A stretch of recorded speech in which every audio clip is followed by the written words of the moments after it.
Hey guys, this is Clinton Jeff and today we're checking out the Air Jordan 1 Low in the Noble Red colorway.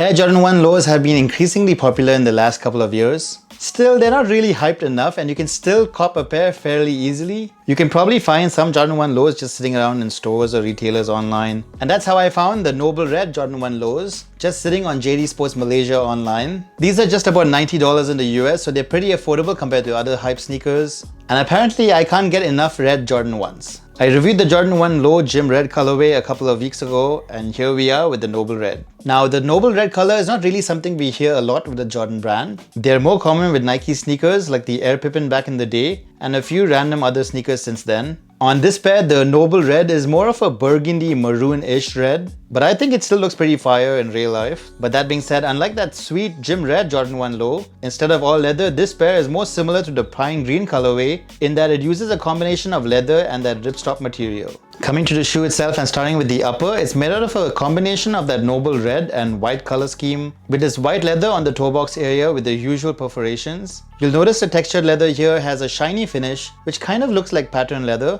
but turns out it's just regular synthetic leather used here. As we've seen with other Jordan 1 lows lately, the synthetic leather here isn't as soft as on some of the Jordan 1 highs and feels a little stiff and rigid. Wrapping the toe box is this panel made out of a ripstop nylon material in the Noble Red color, and just like the white leather, this feels just as rigid. Moving upwards, the Noble Red ripstop nylon material extends up towards the eyelets and the collar of the shoe. It's a pretty regular lacing system here and you'll find flat laces, which is the only pair of laces here. Unlike the highs, you don't get a secondary pair of laces with the lows. And underneath the laces, you'll find a padded Noble Red nylon tongue with a tiny maroonish nylon lace stay having the number 23 embroidered onto it in black. And apart from that, there's a black Jumpman logo stitched into the top of the tongue. Coming to the inside of the shoe, the sock liner is in the Noble Red as well. And there's the usual Jordan brand insoles, this time in white with the Jumpman logo towards the heel in Noble Red. Moving on, the medial and lateral sides of the shoe are mostly the same, with the center panel made out of the same shiny white leather once again, which is nicely contrasted with this black Nike swoosh. Coming to the back of the shoe, it's mostly all in that Noble Red ripstop nylon, with the Air Jordan Wings logo embroidered in black at the back of the heel.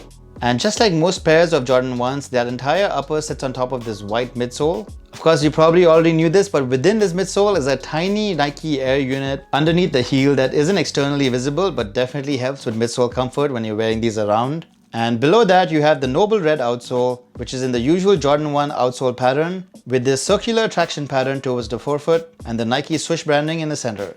That's about it for design. Coming to comfort and fit, the Jordan 1 Low tends to fit true to size. If you have narrow feet, you can go true to size here, but if you have wide feet like I do, you might want to go up half a size. Because the synthetic leather that they used here isn't really the softest, so it might be a little bit too snug for wide feet. In terms of comfort, honestly, it feels just like every other pair of Jordan 1s, which means that it's a rather stiff, flat kind of feeling underfoot, since there's really not too much going on from a cushioning point of view. But to its credit, it is a very stable shoe, and it's also pretty durable, so if you want a really stylish pair of everyday sneakers, and you're okay with how Jordan 1s feel underfoot, well, here you go. Alright guys, with all of that out of the way, let's take a look at the Jordan 1 Lows in the Noble Red colorway on feet.